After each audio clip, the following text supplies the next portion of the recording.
안녕하세요. 직업을 찾아주는 남자 사주파랑 기파랑입니다. 예, 오늘은 이제 하나의 이제 제 프로그램을 통해서 이제 도출한 하나의 이제 사주 명식 그래프를 이제 보고 있는데요. 이제 여기서 보시면은 이제 지금 이제 뭐 이제 무식상 사주입니다. 무식상 사주에 심지어 이제 재성도 뭐 거의 사실상 별로 없죠. 그러니까 이제 식상생재가 되게 잘 안 되고 있는 거예요. 이 사주 같은 경우 식상생재가 잘 안 되고 있고 관인상생에 이제 관인 비사주로 이제 흘러가고 있죠. 그러니까 뭐 식상생재가 잘 안 된다는 거는 무엇인가? 일단은 좀 약간 자영업 쪽으로는 좀 추천이 안 됩니다. 이제 왜냐하면 이제 내가 뭔가를 뭐 만들어서 이제 뭐 물건을 판다든가 아니면 뭐 도소매라든가 뭐 이런 쪽에는 그러니까 영업 마케팅 쪽에는 진짜 영 소질이 없는 거거든요. 따라서 이제 이분 같은 경우는 뭐 소속돼 가지고 이제 그 일을 누가 대신 해줘야 되고 나는 이제 그냥 뭐 시키는 일만 좀 하는 그러니까 뭐 이제 뭐라 그래야 되죠? 좀 그러니까 시장을 개척하고 막 적극적으로 뭔가 활발하게 나서는 약간 그런 직무보다는 뭔가 그러니까 뒤에서 이제 서포트하고 도와주고 뭔가 좀 약간 전체적으로 뭐 약간 관리를 하는 뭐 그런 쪽의 부서로 좀 배치를 해야 될 가능성이 좀 높습니다. 예, 뭐 아무튼 뭐 이런 전반적인 사주 명식은 이렇게 해석이 되는데 제가 뭘 말씀드리고자 하냐면은 이런 사주에게 이제 용신, 자 용신에 대해서 좀 얘기를 해볼 건데 용신운이 말 왔다. 용신운이 말 왔다고 했을 때 이 사람은 이제 과연 어떻게 이제 그 일이 어떤 일이 벌어질까 이런 것들 과연 좋기만 할까 이렇게 이제 생각을 할 수가 있다는 것입니다.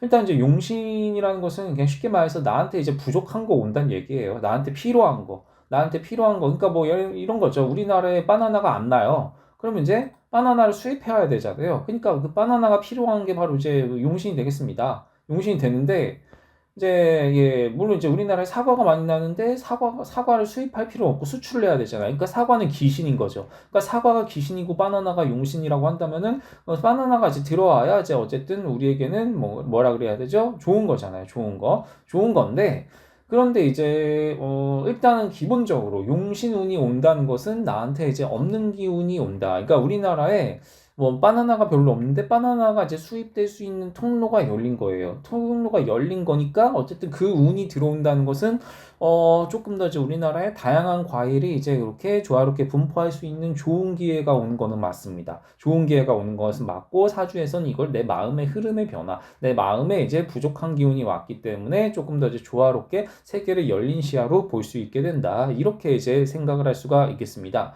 그런데 이제 용신이 오면 무조건 좋은가? 그러니까 여기 이 사주 같은 경우는 수생모, 그러니까 식상생재운이 이제 들어오면 좋은가? 뭐 이거에 대해서 이제 얘기를 할 수가 있다는 것이죠. 이렇게 얘기를 할 수가 있겠는데, 이제 이거 같은 경우는 이제 좀 약간 이거는 막 좀 약간 신중하게 해석해야 될 것 같아요. 용신운이 왔을 때 일단 이제 좀 약간 양날의 검과 같은 효과를 좀 생각을 해볼 필요가 있겠습니다. 일단은 사람이 그러니까 우리나라에 그러니까 바나나가 전혀 없는데 바나나가 갑자기 들어왔다. 그러면은 사람들이 바나나 맛을 잘 모르잖아요. 모르던 사람들이 바나나 맛을 보면은 어떻게 되겠어요? 조금 약간 이게 뭐지? 신기하면서 되게 좀 약간 혼란이 올 것 같아요, 뭔가. 예. 뭐 내가 태어나서 뭐 한 번도 안 먹어본 음식을 먹었을 때 뭐 정말 신선하고 막 혼란스러운 막 되게 좀 뭔가 삶의 균형이 약간 깨질 것 같은 그런 느낌도 살짝 있네요. 예, 그런 느낌이 있으면서 이제 처음엔 적응 기간이 조금 필요할 것 같아요. 그래서 그 적응 기간 동안 사람이 좀 약간 너무 내가 태어나서 한 번도 바나나를 못 먹어봤는데 먹어보니까 참 사람이 이게 둘이 먹다가 하나 죽어도 모르겠다. 약간 사람이 좀 반쯤 미칠 것 같거든요.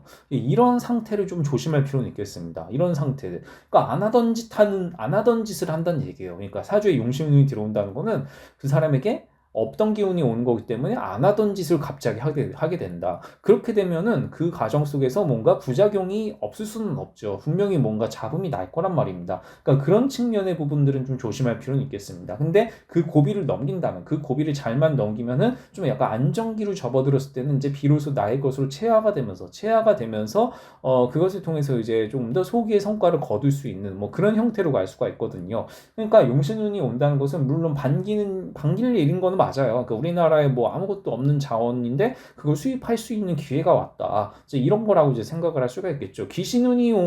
반대로 귀신운이 오면요, 좀 뭐 익숙하게 해왔던 거를 또 하는 거니까 처음에 그렇게 뭐 어렵진 않을 거예요. 어렵진 않은데 사람이 참 매너리즘에 빠지게 되죠. 예, 하던 것만 계속 하니까 사람이 발전이 없는 거예요. 반면에 용신 같은 경우에는 안 하던 거라니까 처음에는 좀 어색하고 약간 좀 시행착오를 겪을 수가 있습니다. 그런데 그것을 통해서 나를 더 성장시켜 나가는 계기가 될 수가 있겠다. 뭐 이런 정도로 이제 이해를 하시면 좋을 것 같아요.